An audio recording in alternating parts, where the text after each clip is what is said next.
This listening test is very important for March IELTS students 7 March, 9 March and 16 March academic and journal both of you. चाहे आप India से belong करते हो चाहे आप out of India से belong करते हो सो इम्पोर्टेंट टेस्ट के लिए आपको तभी बैंड स्कोर मिलेगा अगर आप उसके ऊपर प्रैक्टिस करोगे. So if you need any kind of prediction plus PDF, first of all know about prediction. Student ने विदाउट प्रिडिक्शन जैसे इंस्टीट्यूट में प्रैक्टिस करते हैं या फिर कहीं और से मटेरियल लेकर प्रैक्टिस करते हैं तो एग्ज़ाम दिया, उनका स्कोर नहीं आया.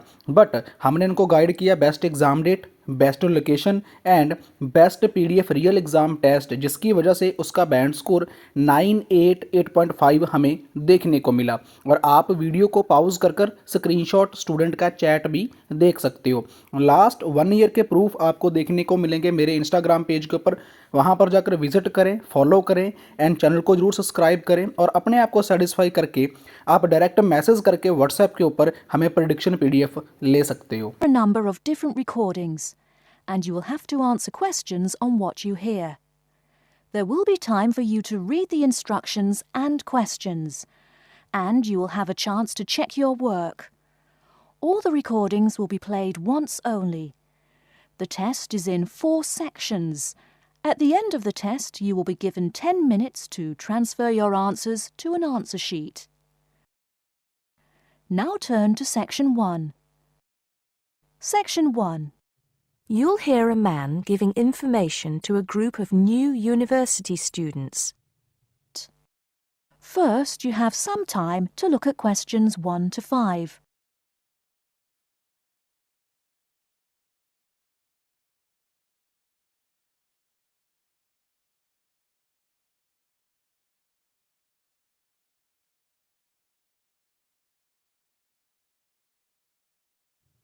Good morning, University of Radstock students, and thank you for coming out today. As some of you may already know, my name is Scott Barnes, and I am the director of the Student Services Office here at the university. I'm here today to give you some information about what Student Services has to offer you. To begin with, let me just say that I feel that our office will play an important role in the way that all of you will experience your time here at Radstock as students. Primarily, our center is geared towards providing answers to any questions you may have. Because all of our reception staff are currently enrolled as students at Radstock, we feel that we're in an excellent position to deal with any issues you may face during your time here at the university. As I said earlier, the Student Services Office is mainly a place where you can have your queries answered. However, the office is more than that. For example, if you come and visit us, you can pick up your student discount cards.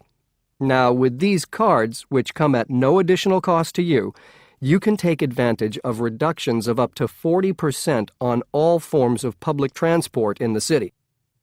In addition, the cards are honored at many shops and restaurants in the area, giving you the chance to save up to 35% off food, beverages, and other purchases. Our office is also the place you should visit if you would like to get involved in any of the 30 different clubs and societies available at Radstock. Come in any time between 10 and 3 on weekdays and sign up to become a member of the university choir or orchestra, the drama or debating club, the university trivia team. The list goes on and on. For new students, I cannot stress enough how vital it is to participate in the non-academic side of university life. Yes, we are here to work hard and do our best at our studies, but student life is also about having fun and meeting like-minded people. So, bearing that in mind, make sure that you get involved and enjoy yourselves. Before you hear the rest of the conversation, you have some time to look at questions 6 to 10.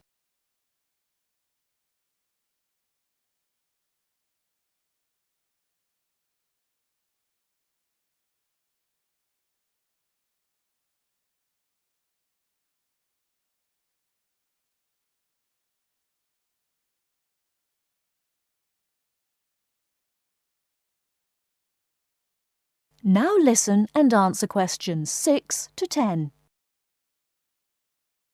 Moving along, I'd now like to talk to you about another very important service that our office provides, and that is counseling. I'm sure that you are all well aware that there are times in life when things can go wrong and times can get tough. We all have to endure difficult experiences, and these difficulties can be emotional or physical. Whatever the case may be, talking with an experienced counselor can help you through the trying times. The counseling service here at Radstock is staffed by counselors who are qualified to help you deal with problems ranging from homesickness and loneliness to eating difficulties and life changes. To see a counselor, we recommend that you first visit our drop-in center. We run drop-in sessions on a daily basis from 9:30 a.m. to 2:30 p.m.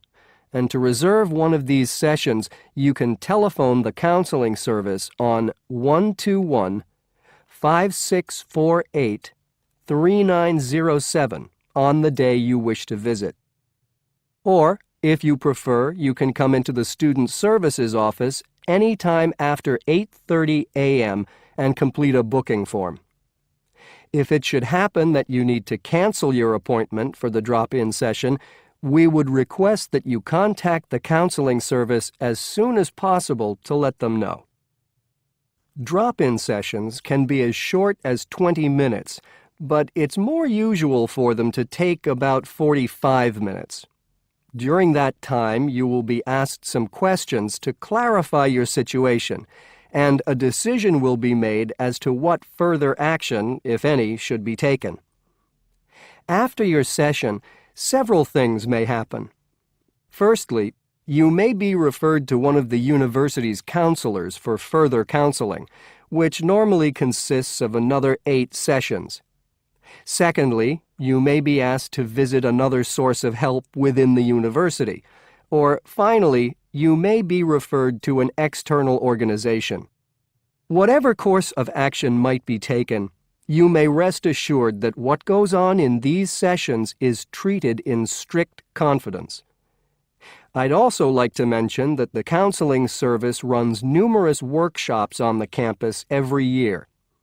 The focus of these workshops tends to be on personal development, and past topics have included motivation, self-identity, and impression management. There is no fee charged for these workshops, and if you require more information, feel free to contact us at stuser@acadia.co.uk. That is the end of Section 1. You now have half a minute to check your answers.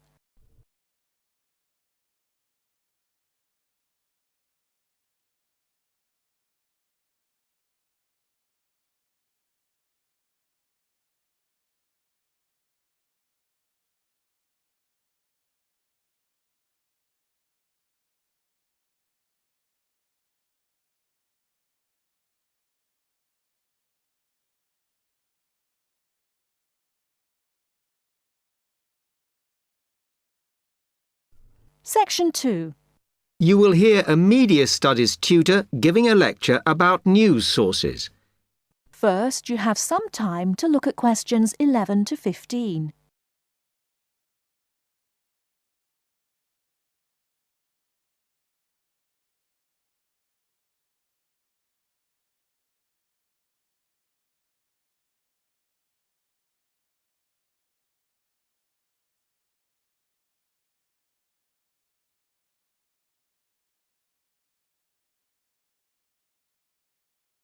Now, listen carefully and answer questions 11 to 15. Okay, now many of you will have heard about the predicted death of newspapers as people increasingly access the TV and the Internet for their news. Today, I want to look at the USA, which has very advanced news sources, to see if this is actually true. In the USA, the main news sources without doubt are TV, the Internet, and the press. That is, traditional newspapers. And although they are each surviving and growing, They are also changing. Obviously, TV news has been around for a while, and the early evening bulletins when people get in from work are very popular. I suppose we traditionally think of the morning newspaper arriving on our doorstep with the daily news. Interestingly, this is not borne out by the statistics, which show that readership in the U.S. is much higher when people have time to relax, when they're not working, especially on Sundays. The Internet is also a popular weekend activity, but shows no variation with weekday access. So people are using the different sources in different ways. Interestingly, local radio has been hit less by the grip of quite strong local newspapers than by the Internet, which is seen to offer a better regional service.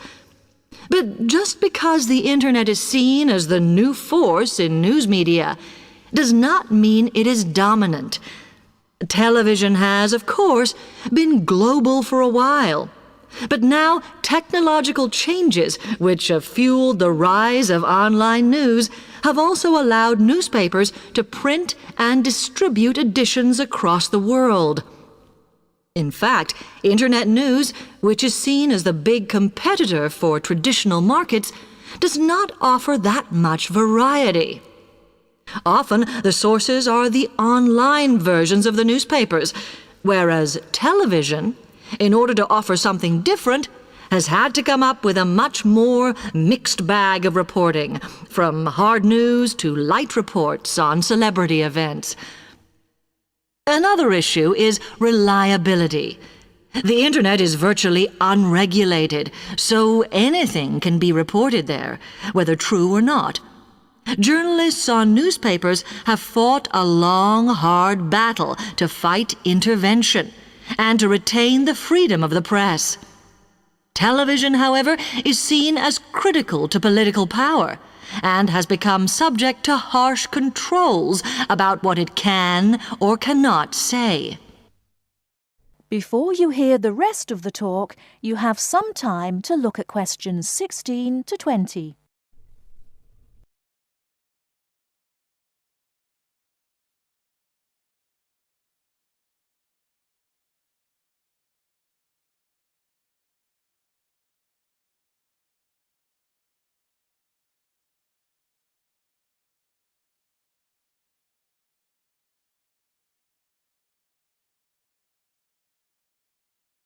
Now listen and answer questions 16 to 20.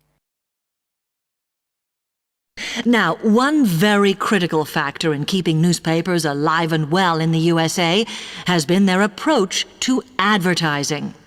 Obviously, newspapers are heavily dependent on advertising revenue, and they have become more and more imaginative in what they offer, in order to make sure that advertisers use them and not other news sources.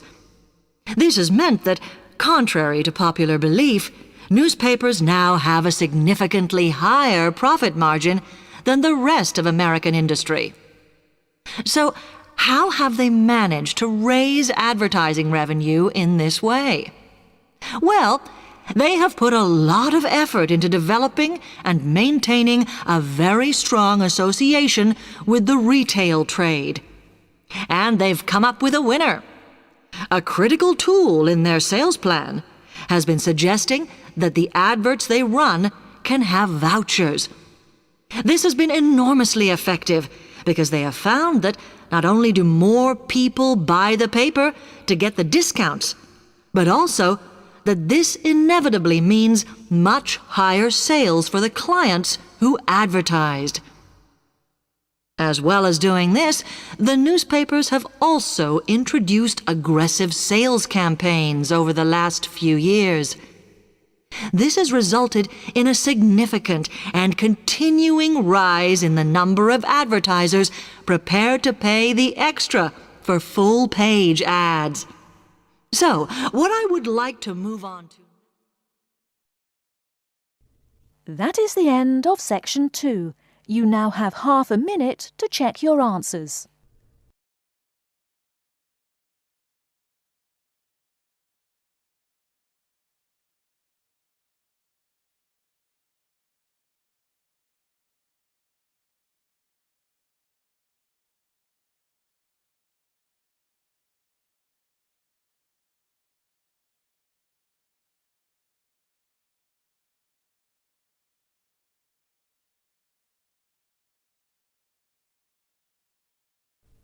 Section 3.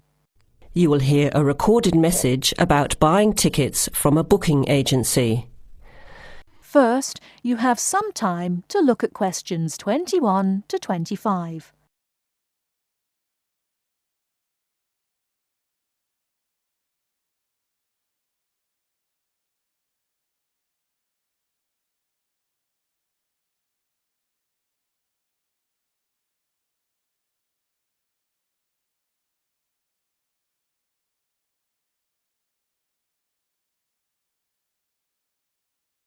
Now listen carefully and answer questions 21 to 25.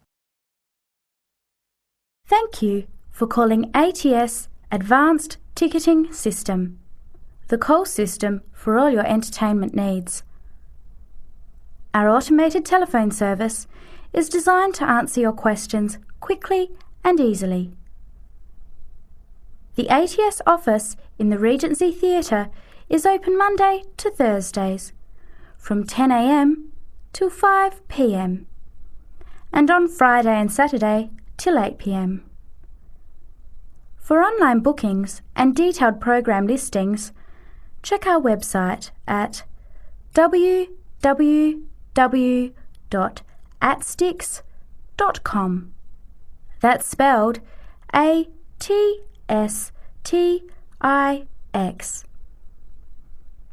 Please listen to the choices available. You may press your choice as soon as you hear it to get more information. For sporting events, including the Western International Tennis Classic, press 1. For the Formula 1 Grand Prix, press 2. For classical music, including the upcoming Philharmonic Orchestra series, press 3. For theatre and dance, press 4. For other inquiries, please hold the line. Before the recorded message continues, Before you hear the rest of the talk, you have some time to look at questions 26 to 30.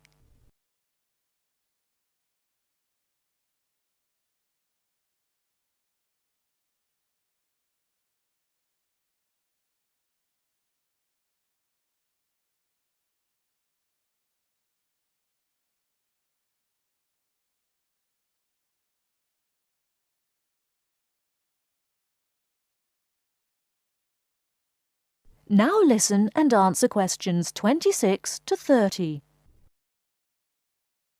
Ticket prices for the Formula 1 Grand Prix on the 10th until the 14th of March are as follows.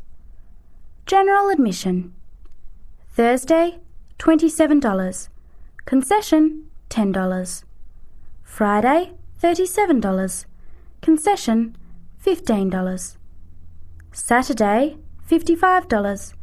Concession, $35. Sunday, $70.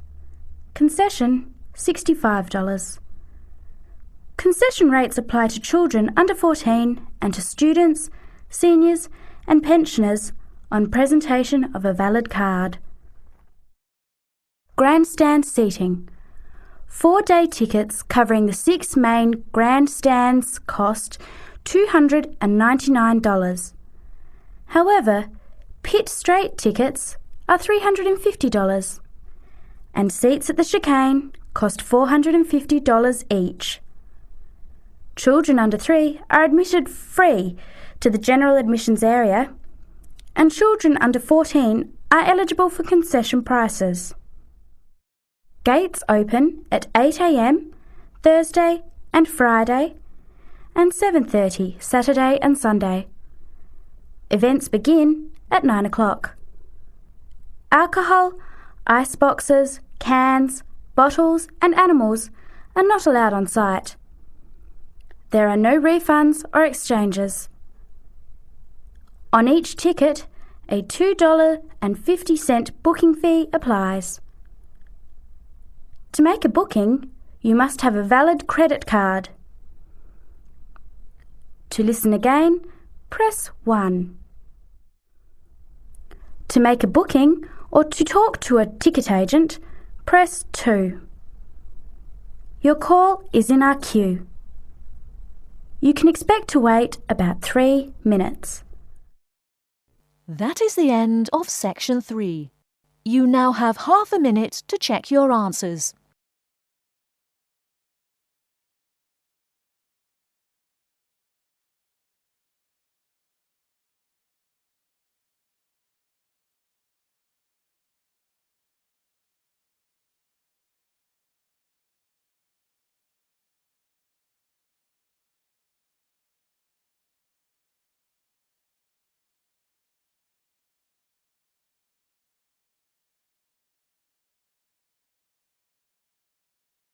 Now turn to Section 4.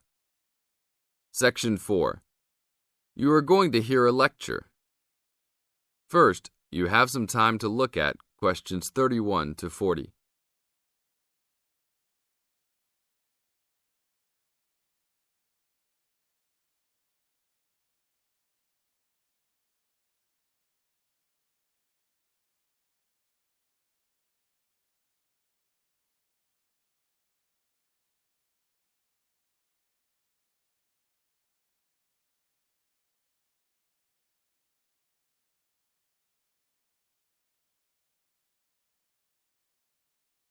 Now listen to the tape and answer questions 31 to 40.